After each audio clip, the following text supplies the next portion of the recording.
الحمد لله نحمده ونستعينه ونستغفره ونؤمن به ونتوكل عليه ونعوذ بالله من شرور أنفسنا ومن سيئات أعمالنا من يهده الله فلا مضل له ومن يضلله فلا هادي له ونشهد أن لا إله إلا الله وحده لا شريك له وأشهد أن محمدًا عبده ورسوله أما بعد فأعوذ بالله من الشيطان الرجيم بسم الله الرحمن الرحيم يا أيها الذين آمنوا اجتنبوا كثيرا من الظن إن بعض الظن إثم ولا تجسسوا صدق الله العلي العظيم وصدق رسوله النبي الكريم الأمين قال الله تبارك وتعالى في شأن حبيبه مخبرا وآمرا إن الله وملائكته يصلون على النبي يا أيها الذين آمنوا صلوا عليه وسلموا تسلیما۔ حصول برکت کے لیے تمام حضرات درود شریف پڑھیں۔ الصلاۃ والسلام علیک یا رسول اللہ وعلی آلک واصحابک یا حبیب اللہ۔ الصلاۃ والسلام علیک یا رسول اللہ وعلی آلک واصحابک یا رحمۃ للعالمین۔ مولاي صل وسلم دائما ابدا على حبيبك خير الخلق كلهم هو الحبيب الذي ترجى شفاعته لكل هول من الأهوال مقتحم صلى الله تعالى على خير خلقه ونور عرشه محمد وآله وأصحابه أجمعين۔ واجب الاحترام حاضرین و ناظرین، آج محترم حاجی محمد ارشد صاحب کے فرمائش پر میری گفتگو کا موضوع ہے بدگمانی کی مذمت۔ دعا فرمائیں اللہ پاک مجھے حق کہنے کی توفیق عطا فرمائے اور ہم سب کو اس پر عمل کرنے کی بھی توفیق عطا فرمائے۔ بدگمانی کی مذمت اور برائی قرآن و حدیث کے اندر بیان کی گئی ہے۔ قرآن پاک کے 26ویں پارے اور سورۃ حجرات کی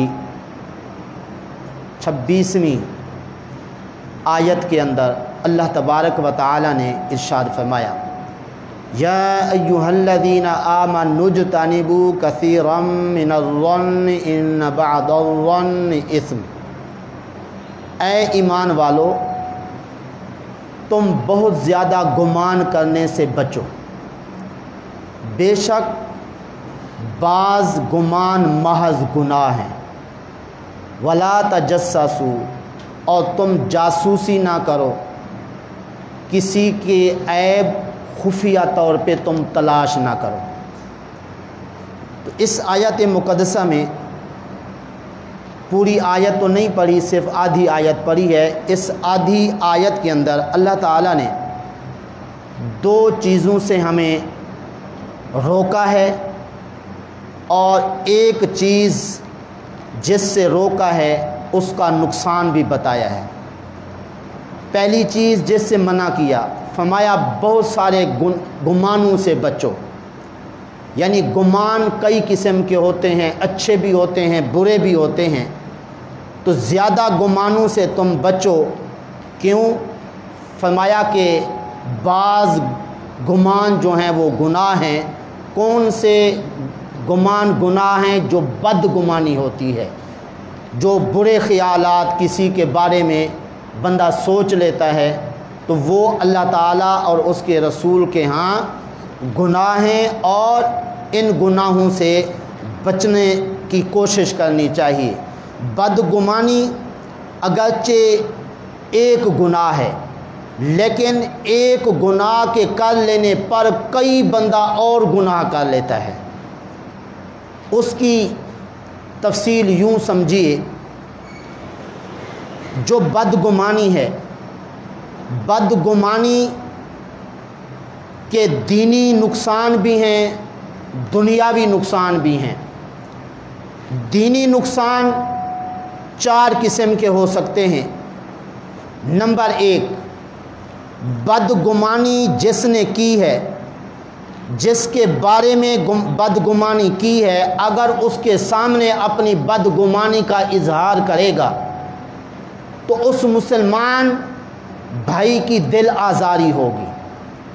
کسی مسلمان کی دل آزاری کرنا یہ حرام ہے، لہذا بدگمانی کرنے سے کیا ہوگا؟ دل آزاری ہوگی۔ دل آزاری کرنے پر حرام کا مرتکب ہوگا، تو یہ ایک کام حرام ہو گیا۔ نمبر 2، اگر جس کے بارے میں بدگمانی کی ہے اس کے سامنے تو اس کا اظہار نہیں کر رہا، اس کی غیر موجودگی میں کسی اور کے سامنے بدگمانی کا اظہار کرتا ہے کہ فلاں تو ایسے ہی ہے، اپنے طور پہ اس نے یہ کہا، تو وہ کیا ہو جائے گی؟ غیبت ہو جائے گی۔ غیبت جو ہے مسلمان کی کرنا یہ بھی حرام ہے، کیونکہ غیر کسی کی موجودگی میں، کہ جو بندہ موجود نہیں ہے، اگرچہ اس کے اندر کوئی برائی پائی بھی جاتی ہو، کسی اور کے سامنے اس کی برائی کا اظہار کرنا، اس کو غیبت کہتے ہیں، اور یہ غیبت جو ہے یہ بھی کیا ہے؟ حرام ہے۔ اس طرح 2 نقصان ہو گئے دینی۔ اچھا، تیسرا نقصان جو دینی ہے وہ یہ ہے کہ جب بندہ بدگمانی کرے گا، اس کے بعد وہ بدگمانی اپنے تک محدود نہیں رکھے گا، بلکہ بدگمانی کے بعد پھر اس بندے کے عیب تلاش کرنا شروع کر دے گا، کیونکہ بدگمانی ہو گئی ہے، غلط اس کے خیال میں، ذہن کے اندر غلط خیال آ گیا ہے۔ اب اس غلط خیال پر اس اپنے مسلمان بھائی کے عیب تلاش کرنا شروع کر دے گا کہ اور کون کون سے عیب ہیں اس کے اندر، میں وہ ظاہر کر کے اس کو بے عزت کروں۔ تو یہ دینی نقصان ہے۔ کیسے؟ ایک تو اپنے مسلمان بھائی کا عیب ظاہر کرے گا۔ آقا کریم صلی اللہ علیہ وسلم نے فرمایا، جو اپنے مسلمان بھائی کا عیب ظاہر کرے گا، اس کی ذلت کے لیے، اس کو رسوا کرنے کے لیے اللہ تعالیٰ اس کے عیب ظاہر فرما دے گا۔ جس کے اللہ عیب ظاہر فرما دے گا تو وہ ذلیل و رسوا ہو جائے گا دنیا و آخرت میں۔ تو اس لیے بدگمانی جو ہے، یہ بدگمانی کرنے والے کے لیے بھی نقصان دہ ہے دینی طور پہ، کہ وہ خود بھی دنیا میں ذلیل ہوگا، آخرت میں بھی ذلیل ہوگا۔ اگر جس بندے کے عیب تلاش کر کے اس کو ذلیل و رسوا کیا، وہ تو ایسے ہے جیسے اس بندے کو قتل ہی کر دیا ہے، بلکہ اس کسی کو قتل کرنے سے بھی زیادہ یہ نقصان دہ ہے۔ اگر کسی کو قتل کر دیا وہ تو چلا گیا، اب جس آدمی کے بارے میں بدگمانی کر کے اس طرح اس کے عیب جو ہے اپنی طرف سے بنا کے لوگوں کے سامنے ظاہر کر دیے، تو وہ بندہ معاشرے میں رہنے کے قابل نہیں رہے گا، وہ بیچارہ باہر آنے سے بھی اکتائے گا، ہمیشہ وہ گھر میں رہے گا، بھئی میں باہر کیسے جاؤں، میری تو ذلت و رسوائی جو ہے وہ عام ہو چکی ہے، میں اب باہر جا کے کیسے لوگوں کو منہ دکھاؤں۔ تو اس لیے جو بدگمانی کرنے والا شخص ہے، وہ جس کے بارے میں بدگمانی کرتا ہے اس کو بھی ذلیل و رسوا کرتا ہے، خود بھی ذلیل و رسوا ہوتا ہے۔ بلکہ اگر کسی کو ذلیل و رسوا کوئی بندہ کر رہا ہے، کوئی اور آدمی اس کی عزت بچانے والا تھا لیکن اس کی عزت نہیں بچائی، آقا کریم صلی اللہ علیہ وسلم نے فرمایا، جب تک اس ذلت و رسوائی میں وہ عزت بچانے والا شخص مبتلا نہیں ہوگا، اس وقت تک اس کو موت ہی نہیں آئے گی۔ تو ذرا غور فرمائیے، ایک بندہ کسی کی عزت بچا سکتا تھا، اور ذلت و رسوائی جو کسی بندے کی پھیلا رہا تھا، عیب اس کے بیان کر کے، تو ایک بندہ اس کی منہ کو، اس کی زبان کو لگام دے سکتا تھا اور اس کو چپ کروا سکتا تھا، لیکن نہیں چپ کروائی۔ فرمایا کہ جس طرح وہ بندہ کسی مسلمان کی ذلت و رسوائی کے لیے باتیں کر رہا ہے، تو یہ بندہ جس نے اس کی عزت نہیں بچائی، تو باقی لوگ اس کو ذلیل و رسوا کریں گے، تو اس کو پھر موت آئے گی۔ اس لیے بدگمانی کرنے پر بندہ خود بھی ذلیل و رسوا ہوتا ہے اور جس کے اوپر بدگمانی کرتا ہے اس کو بھی ذلیل و رسوا کرتا ہے۔ کس طرح؟ اس کے عیب بیان کر کے، بلکہ کسی کو چاہے بدگمانی کے ذریعے یا کسی بھی ذریعے کسی کو اگر ذلیل و رسوا کرتا ہے اس کا نقصان کتنا ہے۔ آقا کریم صلی اللہ علیہ وسلم کا ارشاد گرامی ہے، ابو داؤد شریف کے اندر حدیث ہے کہ آقا کریم صلی اللہ علیہ وسلم نے فرمایا اگر کوئی بندہ کسی کے عیب اس لیے تلاش کرتا ہے کہ دوسروں کو بتا کے اس کو ذلیل و رسوا کرے گا، اللہ تبارک و تعالی اس کو یہ ذلت و رسوائی عطا فرمائے گا اور اس ذلت و رسوائی میں مبتلا فرما دے گا کہ گھر کے اندر جب وہ بندہ جائے گا نہ تو اولاد اس کو منہ لگائے گی نہ بیوی منہ لگائے گی، گھر کے سارے افراد اس سے متنفر ہو جائیں گے، اس کے ساتھ بولنا چھوڑ دیں گے۔ تو اس طرح کسی کے ساتھ نہ بولنا اور کسی کو اس کی بات کا جواب نہ دینا، یہ سب سے بڑی جو ہے کیا ہے سزا ہے کہ اس طرح بندہ گھر میں ہو نہ بیوی بولے نہ ماں بولے نہ اولاد بولے۔ تو اس لیے ہمارے ہاں یہ عام بیماری پائی جاتی ہے کہ اپنے دل کو وقتی طور پہ خوش کرنے کے لیے، حالانکہ یہ شیطان کو خوش کر رہے ہیں، تو خوش کرنے کے لیے اپنی طرف سے کوئی بات بنا کے کسی مسلمان کے بارے میں کر دی، اور یا جو ہے کوئی ایک بات ہاتھ چڑھ گئی، اس طرح دو چار باتیں اور اپنی طرف سے بنا کے اس طرح نہ مارکیٹ میں آنے کے قابل اس کو رکھتے ہیں نہ معاشرے کے اندر اس کو زندگی گزارنے والا ہم اس کو رکھتے ہیں۔ اس صورت میں کیا سزا ہے جو کسی کی ذلت و رسوائی کا سبب بنتا ہے، کسی کے عیب تلاش کر کے اس کو ذلیل و رسوا کرتا ہے؟ کیا سزا ہے کہ گھر کے اندر اللہ اس کی عزت نہیں ہونے دیتا، بیوی بھی دشمن، اولاد بھی دشمن، گھر کے سارے افراد دشمن۔ تو اس لیے کوشش کرنی ہوگی کہ بدگمانی بالکل نہیں کریں، اگر ہو جائے فوری طور پہ اپنے دل سے وہ بدگمانی نکالیں، اس لیے کہ بدگمانی کے اندر دینی بھی نقصان ہے، دنیاوی، 3 دینی نقصان آپ نے سماعت فرمائے۔ اور چوتھا نقصان دینی کیا ہے کہ بدگمانی کے ذریعے حسد اور بغض جیسی بیماریاں جو ہیں وہ پیدا ہوتی ہیں، کہ جب بدگمانی کرے گا دل کے اندر بغض آئے گا، دل کے اندر حسد پیدا ہوگا۔ اگر ویسے دل میں آ گیا یہ تو بہت امیر آدمی ہے، اس کا بہت اچھا کاروبار ہے، دل کے اندر حسد ہے گا بھی اتنا یہ کما رہا ہے، میں تو 50-60 سال سے یہاں پہ کام کر رہا ہوں، میری تو اتنی آمدن نہیں ہو، میں نے تو اتنا مال نہیں کمایا، یہ اتنا مال کما رہا ہے۔ اس طرح حسد جو ہے وہ دل کے اندر پیدا ہوگا اور وہ ہر وقت اسی نظریے میں رہے گا کسی طرح اس کی یہ دولت ضائع ہو جائے اور وہ دولت مجھے مل جائے۔ تو یہ کیا ہے؟ حسد، اور حسد کرنا بھی کیا ہے؟ حرام ہے۔ اسی طرح بغض جیسی بیماری جو ہے وہ اس بدگمانی سے پیدا ہوتی ہے۔ تو یہ 4 نقصان تھے جو کہ دینی نقصان ہیں۔ 2 نقصان ہیں دنیاوی، وہ کیا ہیں؟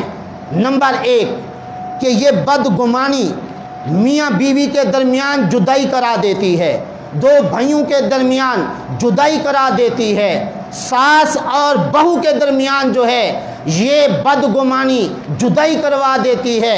اس طرح گھر کے گھر جو ہے اس بدگمانی کی وجہ سے اجڑ جاتے ہیں۔ تو اس لیے اگر دونوں بھائی ایک دوسرے کے بارے میں کوئی غلط فہمی ہوتی ہے، ایک دوسرے سے اگر تحقیق کر لیں، بدگمانی نہ کریں، تو اس طرح جو ہے یہ پیار محبت باقی رہے گا۔ اگر اکٹھے کام کرتے ہیں، کاروبار تجارت کرتے ہیں، تو بدگمانی جب نہیں کریں گے تو یہ کاروبار بھی اچھا چلے گا۔ وہ کس طرح؟ آپ جانتے ہیں اچھی طرح، آپ بلکہ واقف ہیں کیونکہ آپ کاروباری لوگ ہیں، مجھ سے زیادہ بہتر جانتے ہیں کہ جب 2 بھائی کام کر رہے ہوتے ہیں تو آمدنی بہت اچھی ہوتی ہے، کیونکہ دونوں بھائی محنت کرتے ہیں، ایک دوسرے سے محبت کرتے ہیں، ایک دوسرے کے لیے اچھائی چاہتے ہیں، اس لیے جو کاروبار کرتے ہیں اللہ کی طرف سے اس کے اندر برکت بھی آتی ہے۔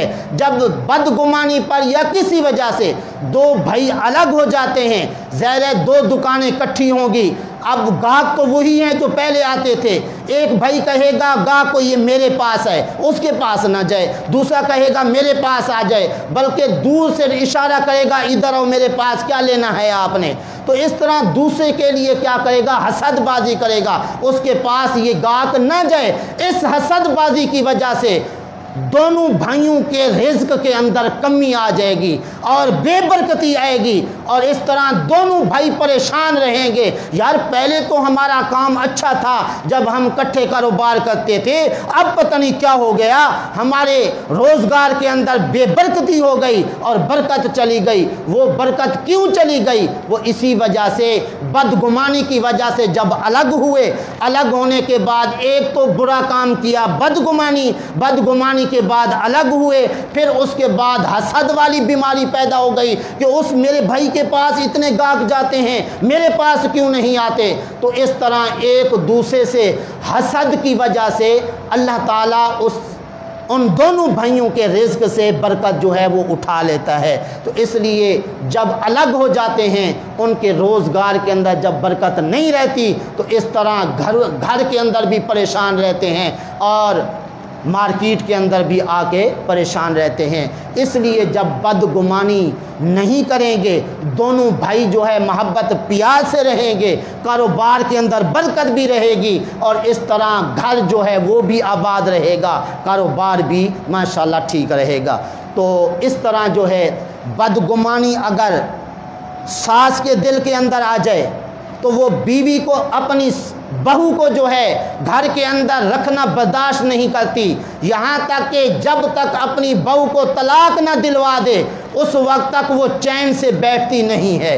یہ کیوں؟ بدگمانی کی وجہ سے۔ اسی طرح اگر بہو کے دل کے اندر بدگمانی آ جائے تو وہ اپنی ساس کو برداشت نہیں کرتی اور اس طرح بہت زیادہ اپنے شوہر کے لیے بھی مصیبت بن جاتی ہے، اور اس طرح اچھا گھر چل رہا ہوتا ہے۔ جب بہو کے دل کے اندر بدگمانی پیدا ہوئی، اس نے شوہر کو مجبور کیا اب ہم الگ ہوں اور کرائے پہ مکان لینا پڑے، چاہے جو ہے اپنا خریدنا پڑے، تو ہم اب اکٹھے نہیں رہ سکتے۔ اب وہ جب اکٹھے نہیں رہتے، الگ ہو جاتے ہیں، اب ایک گھر میں کھانا پکتا تھا، سارے مل کے کھاتے تھے، کتنی برکت آتی تھی۔ حدیث پاک کے مطابق جب بچے اور بڑے اکٹھے ایک دسترخوان پر کھانا کھاتے ہیں، اللہ فرشتوں سے فرماتا ہے میرے بندوں کو دیکھو، چھوٹے بڑے اکٹھے ہو کے کھانا کھا رہے ہیں۔ تو جب وہ الگ ہوتے ہیں تو ظاہر ہے کہ الگ، ماں بھی الگ، باپ بھی الگ، اب میاں بیوی الگ ہو گئے، وہ الگ کھانا پکائیں گے، اب وہ برکت چلی جائے گی۔ کس طرح اکٹھے جب کھانا کھاتے تھے اللہ فرشتوں کے سامنے ان کا ذکر خیر کرتا تھا، اب وہ بھی ختم، اور اسی طرح بغض پیدا ہو جائے گا، کئی دن ایک دوسرے سے بولیں گے نہیں۔ آقا کریم صلی اللہ علیہ وسلم نے فرمایا، مشکوٰۃ شریف میں حدیث ہے کہ مسلمان کے لیے جائز نہیں ہے کہ وہ 3 دن تک جو ہے اپنے مسلمان بھائی کو چھوڑ دے۔ اگر ایسا ہوا 3 دن تک مسلمانوں نے ایک دوسرے کو چھوڑ دیا، ایک دوسرے سے بول چال جو ہے وہ چھوڑ دی، 3 دن کے بعد اگر کوئی ان میں سے فوت ہو گیا تو سیدھا دوزخ میں جائے گا۔ دیکھیں اب کتنا بڑا نقصان بدگمانی پر الگ ہوئے، اس بدگمانی کی وجہ سے حسد پیدا ہوا، بغض پیدا ہوا، اس کی وجہ سے کتنا نقصان کہ اگر 3 دن نہ بولے، 3 دن کے بعد اسی ناراضگی، رنجش کی وجہ سے، بغض کی وجہ سے دنیا سے چلے گئے تو جہنم جو ہے وہ انجام بن جائے گا۔ تو اسی طرح ماں باپ سبحان اللہ جن کو محبت کی نگاہ سے ایک مرتبہ دیکھیں، ایک حج مقبول کا ثواب ملتا ہے۔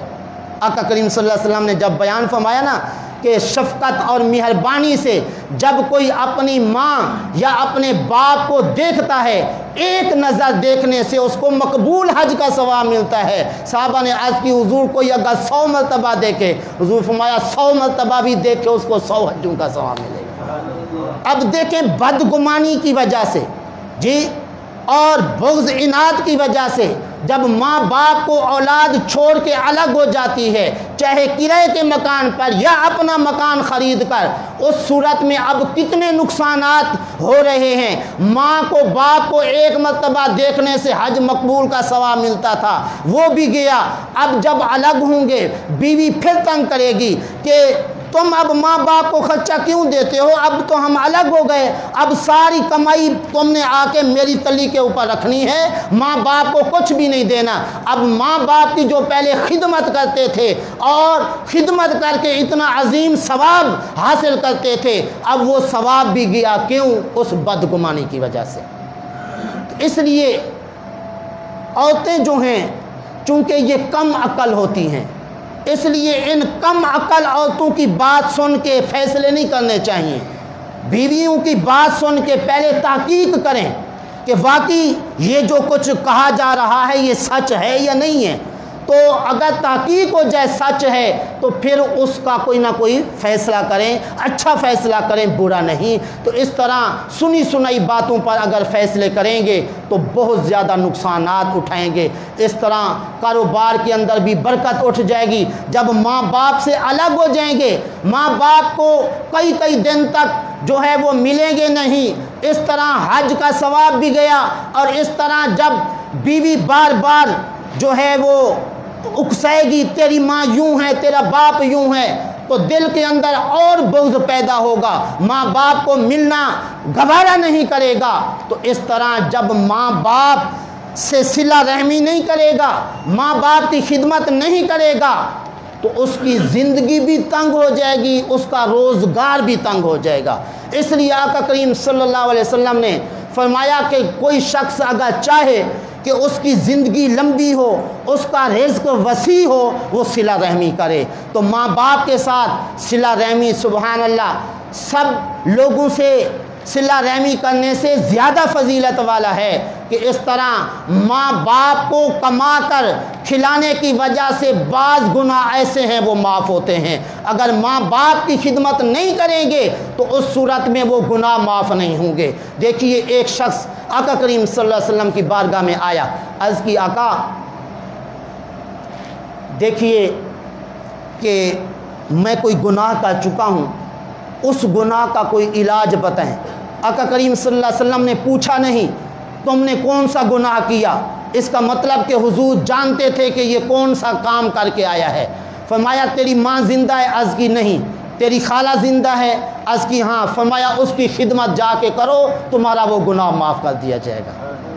سبحان اللہ۔ تو ماں باپ کی خدمت کرنے سے کچھ گناہ ایسے ہیں وہ معافی اسی صورت میں ہوتے ہیں کہ ماں باپ کی خدمت کریں۔ جب بیوی کی بات مان کر اور دوسرے لوگوں کی باتوں میں آ کے ماں باپ کو چھوڑ دیں گے بدگمانی کر کے، اس طرح کتنے بڑے نقصانات اٹھائیں گے۔ یہاں تک کہ ماں باپ کو ناراض کرنے والا جب مرے گا، آقا کریم صلی اللہ علیہ وسلم کے زمانے پاک میں ایک شخص نے اپنی ماں کو ناراض کیا، جب موت کا وقت قریب آیا وہ کلمہ نہیں پڑھ رہا تھا، آقا کریم صلی اللہ علیہ وسلم کو بتایا گیا۔ آقا کریم صلی اللہ علیہ وسلم نے معلومات کی پتہ چلا کہ اس نے ماں کو جو ہے وہ پریشان کر رکھا تھا، ماں کی خدمت نہیں کرتا تھا، ماں کو اس نے ناراض کیا ہوا تھا۔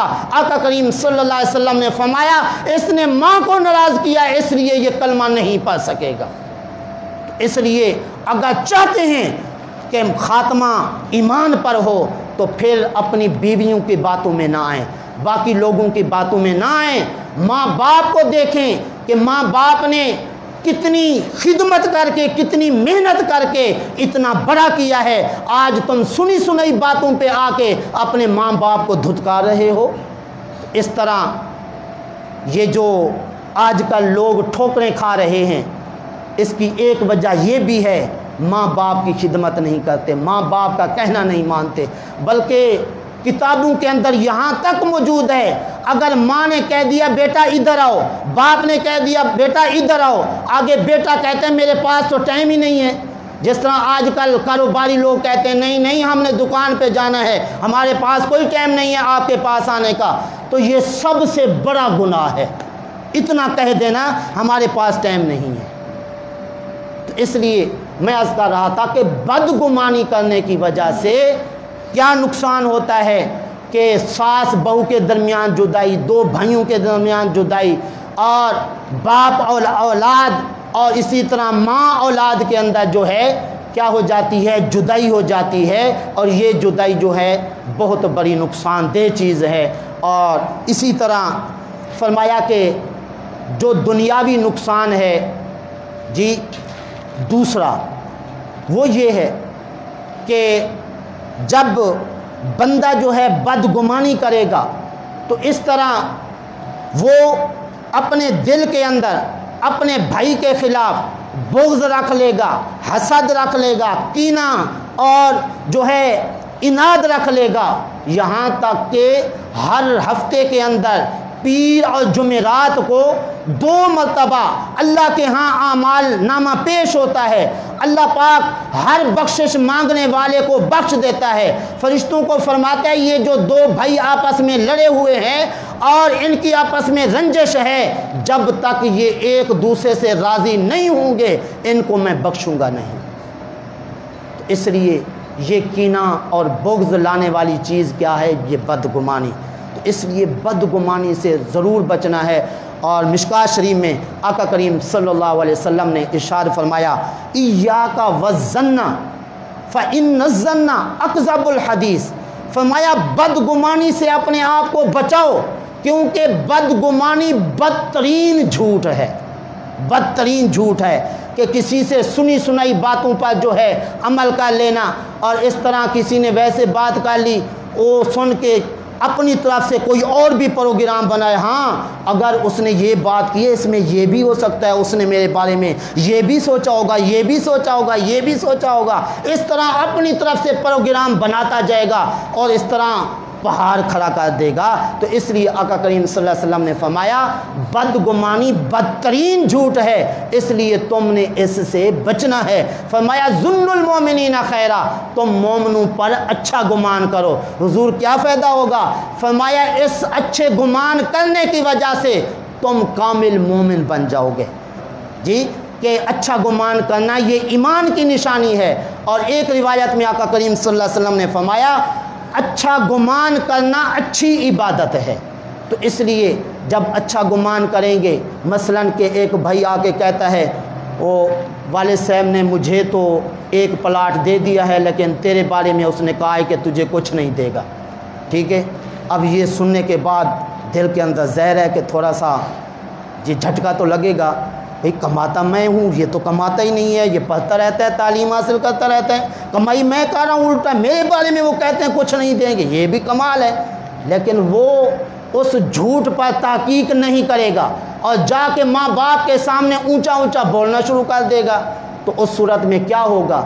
اس بدگمانی پر کتنا گھر کے اندر نقصان ہوگا، ماں باپ ناراض ہو جائیں گے، اس طرح خاتمہ بالخیر ہونے سے معروم ہو جائے گا، اور نہ جانے کے پورے معاشرے کے اندر خود بھی ذلیل و رسوا ہو کے رہ جائے گا۔ تو بہرحال میں عرض کر رہا تھا بدگمانی سے اللہ تعالیٰ نے بھی قرآن کے اندر منع فرمایا ہے، آقا کریم صلی اللہ علیہ وسلم نے حدیثوں کے اندر منع فرمایا ہے۔ تو اس لیے ہمیں کوشش کرنی ہوگی کہ بدگمانی سے اپنے آپ کو بچائیں تاکہ جتنے نقصانات ہیں بدگمانی کے ہم ان سے بچ سکیں۔ وآخر دعوایا ان الحمد للہ رب العالمین۔